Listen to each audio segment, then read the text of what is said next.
A biblical perspective on life, culture and current events. This is 2020 on Vision.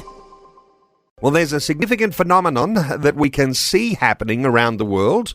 Commentators are calling it a quiet revival. In the UK, church-going Christians have increased from 8% to 12% of the population.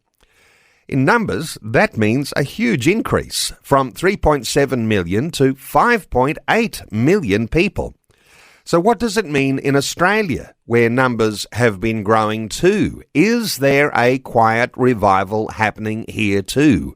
Well, Stephen McAlpine is an award-winning Christian author, pastor and national consultant for churches and Christian schools. He's back with us. Stephen, a special welcome back to 2020.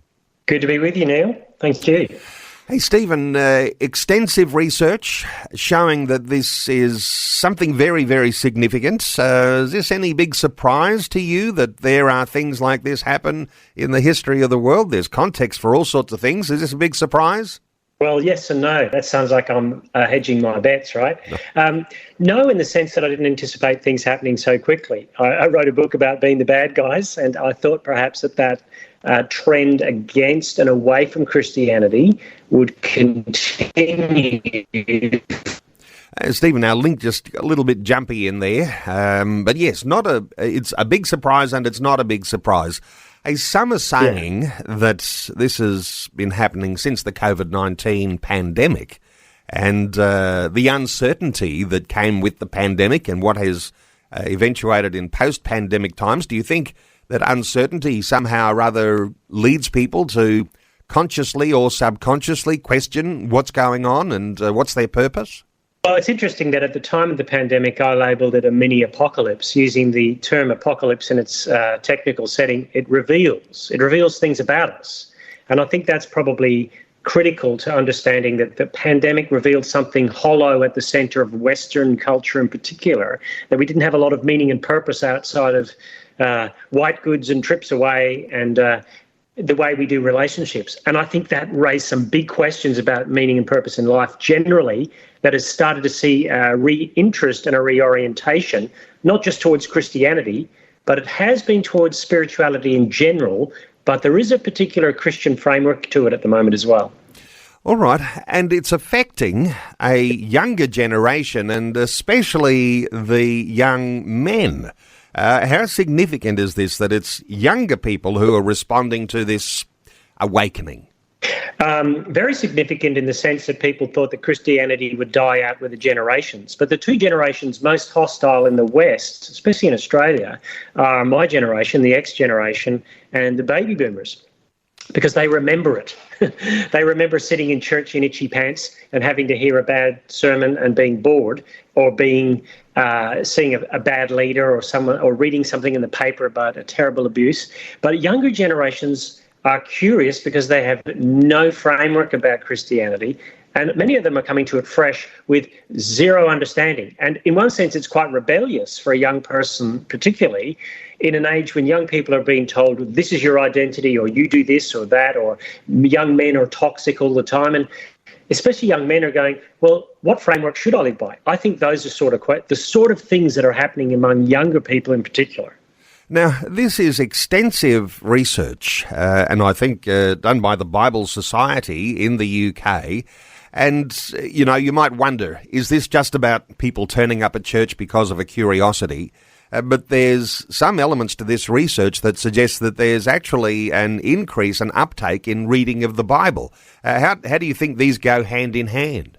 Well, I think if you want to see something last long term, it's got to do two things. It's got to go wide, but it's got to go deep. It's got to do both of those things to have any lasting impact. So going to church or an interest in Christianity for its cultural, pragmatic, keeping the culture together as a Western nation is one thing. But when you're finding younger people going, I want to read the Bible and I want to be discipled or disciplined into church life, that's the deep bit, of which the cultural conversation is the wide bit. And now, I don't think that means in the next 10 years there'll be a huge majority of people in church, But that's not how revivals really last. I think if something's going to happen in a culture, it's going to be mustard seedish. It's going to start small, and you may not see the effects for a couple of generations. But that's an exciting time in the UK, I think, given the low base from which they were coming. And going back to, a rebellious period in the 1960s and 70s, some people are actually aligning what's happening today in the UK, and perhaps there's some alignments here in Australia too, with something a little bit like the Jesus movement, where not everybody stuck, but a lot of people did. Is that Jesus movement of the 70s a reasonable sort of analogy here? 100%. I have a friend who's a consultant for the C3 networks of churches, and he is in his early 70s, and he was one of the Jesus freaks of the 70s after being one of those hippies. And he became a Christian in Australia, became a senior pastor of a church for 30 years, and he saw a huge swathe of people become Christian then. Now, obviously some fall away, or had claimed to be and weren't. But he said a significant amount of them who were baby boomers stayed Christian, and that in many senses those baby boomer Christians who became Christians back then formed the backbone of a lot of church stuff in Australia today. All right, let's talk churches, because there's an ageing population. People are talking about a demographic time bomb, and this is affecting a lot of churches. Particularly, and we can just sort of put it out there, mainline denominations are struggling. You've got a sea of grey heads, and they're facing what some are even describing as like catastrophic meltdown. Is there some sort of remedy for what's happening with some of those churches that's happening here? Is it some churches that are affected more than others? Is any ideas from you about where these young people might be seeking with this inquisitive thought about God? Well, I know where they're not going. They're not going to very liberal denominations that pretty much preach what they would have heard from, a local progressive media outlet. That's the issue, that if you think that the culture will come back to a sort of secularized version of progressive Christianity en masse, it's already left that en masse. And so what you're finding is people are going to, for good or ill, more crunchy versions of Christianity. And that's good for evangelical churches that are historically based, creedally informed, and have got the Bible and Jesus at the centre. It's also good for Pentecostal churches because people are looking for something more, something transcendent. And what you're finding is people are saying the secular material world, where this is all there is, hasn't satisfied. Is there some way to encounter the divine? Now, that can lead you in all sorts of directions, but many of the Pentecostal churches that are very Jesus-focused are seeing good uptake of younger people, and you're also seeing it in some of the Roman Catholic and Eastern Orthodox churches, which have long historical traditions up front. And that is very compelling to a young person who lives in an ahistorical age. I wonder, just a little bit aside here, because if we're talking about those denominations that are likely to grow with this phenomenon, and you mentioned Catholicism and Pentecostalism, well, we've got a new Pope, Pope Leo XIV, got a new, younger image, and in fact is going to be speaking fluent English. That's not always been the way that popes have been. There's even some thought that there might even be a resurgence in Catholicism because of an American English-speaking Pope. Is there any sort of dimension you think that might be aligned here? Yeah, I certainly do, apart from the fact that the average British person would not say that a United States Pope speaks fluent English, but that's another matter. That's right. Look, there's clearly something going on. You're seeing in France, they had double the number of baptisms of this year in the Roman Catholic Church coming up to Easter compared to last year. So something's going on in secular places. Like France is particularly secular in many respects.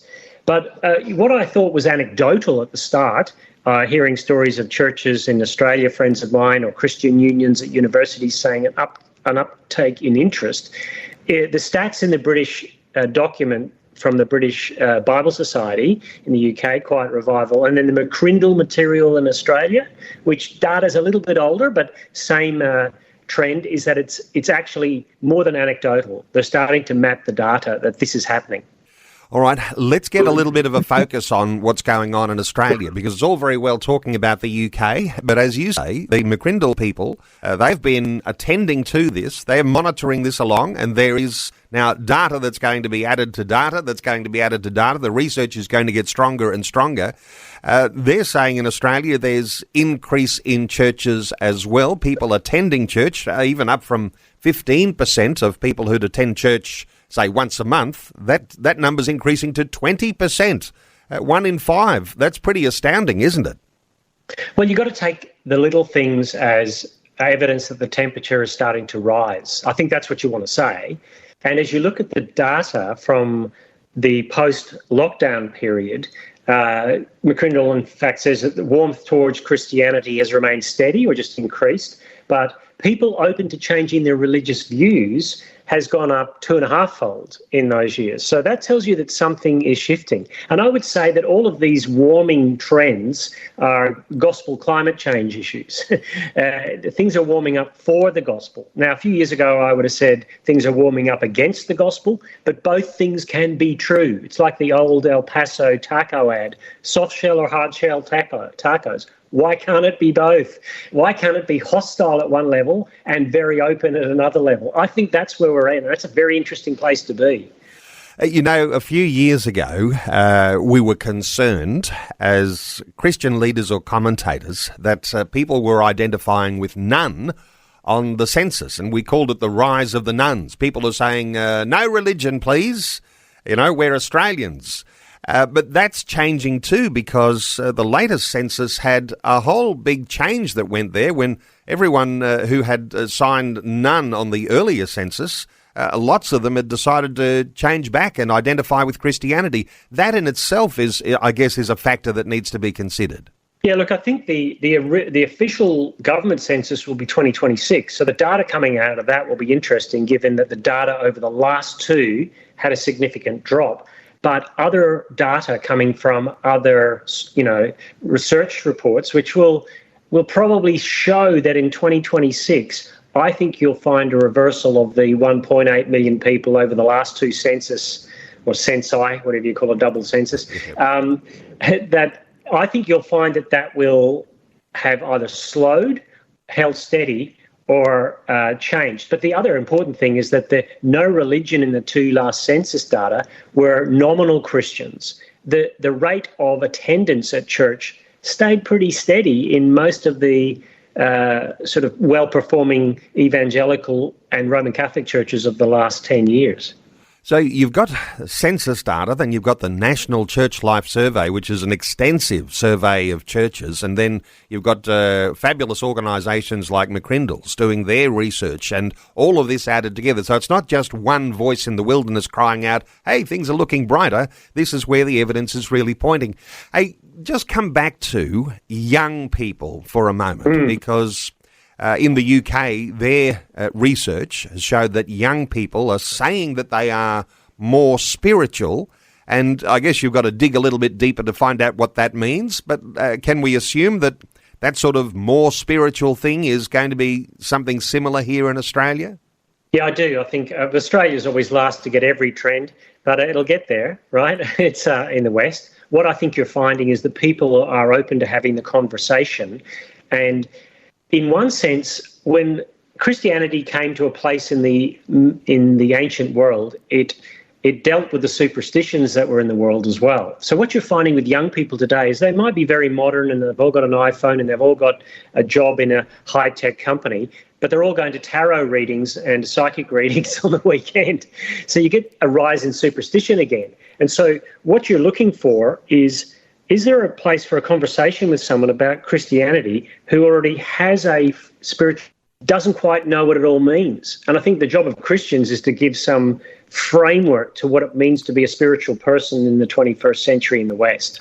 And understanding being a spiritual person is going to be very important. As you say, when you've got the superstitions, Christianity dealt with the superstitions. And then in the rise of what we'd call a secularism, when Christianity began to be aligned with the superstitions, people said, oh, if you're a Christian, well, you're superstitious too. That created an issue. Hey, there's another dimension here, just to quickly get your thoughts on this, because this really deserves a much longer conversation, and maybe we can organise that for some time soon. But there is a danger that some suggest. I read one article suggesting, maybe there's people like yourself or like me too desperate to find positive hope amidst a bleak context. This is where the research, I guess, is very important, and being able to crunch hard numbers to see if these things are really happening. I wonder if you've got any thoughts here around, not being too desperate, just recognising and monitoring the fact that there is change happening, and maybe even our definition of revival and how that looks. I know there's a lot in that comment there, but any thoughts? Well, there's another hour of conversation, but to begin with, no one becomes a Christian until they do. And Tim Keller said that America was due for a revival. Just in his last article in the Atlantic Journal, before he died, he wrote, Christianity doesn't go from strength to strength. It goes from death to resurrection. And I think that's a good way of looking at it. What are we expecting? Now, we've seen the Asbury revival. We've seen hints of that in the UK. What do we expect God to do? Do we expect him to do it exactly the way he did it always in the past? I think we would have to be a little bit overtly optimistic to think so. Do we expect that he's going to give us the cultural and political reins back in order to have a revival? I don't think so either. What I think you'll see is that bit by bit, you're going to dial up interest in Christianity, people attending, church disciplines and discipleship, Bible reading, and curiosity. And these things take time to gel and to form. So I think all the signs are there, and I don't think it's overtly optimistic to say something's changing, because my anecdotal evidence wanted it to be true, and the data actually shows it is true. Now, that may be a blip on a landscape in a declining West, but who knows? When we talk about the statistics and we can identify there's a rising number, and, we didn't really get into the depth of the fact that there are so many more males in church, and we've spoken about that on an earlier occasion. But those important factors, when you notice that there are young people arriving in your local church, I noted one commentator said the most important factors are having a Christian friend and reading the Bible for yourself. So there's something in a discipleship there, but it's a friendship. So if you're seeing some growth in your local church and you're seeing some young people arriving and you don't want them to disappear from the pews, I guess those sorts of things are worthy of encouraging, Steve. Well, it's not brain science or rocket surgery as they mash that one up. I think what I would say to that is, doesn't it make sense that people lacking community, who don't know how to do it well, who have online forums that are often dysfunctional and don't know how to relate to people, when they turn up at a church and people are actually, hey, how you going, friendly, they're going, what's the catch? And then they realise there might not be a catch. That's a good place to start community, and that gives a plausibility when you say, now sit down with me and we'll read the Bible together and we'll start to share life through the scriptures together. I think that's most compelling aspect of Christianity. Well, we need to draw a close to our conversation today, and you might like to do some Googling, find out what that sort of UK research is showing about a quiet revival. And you might want to check in with Stephen McAlpine on his website, and no doubt there'll be some resources there and some articles that you can read. Stephen is an award-winning Christian author, pastor and national consultant for churches and Christian schools. I think you'll find that he's a reliable outlet for some great insight into what's going on, not only in the UK, but right here in Australia. He's also written a number of books, Being the Bad Guys, he mentioned that one, How to Live for Jesus in a World That Says You Shouldn't, and he wrote an earlier book called Future Proof, How to Live for Jesus in a Culture That Keeps on Changing. So StephenMcAlpine.com to connect with Stephen McAlpine. Steve, thanks so much for another great update today on 2020. Thanks so much, Neil. It was great to be with you for an encouraging conversation. Thanks for taking time to listen to this audio on demand from Vision Christian Media. To find out more about us, go to vision.org.au.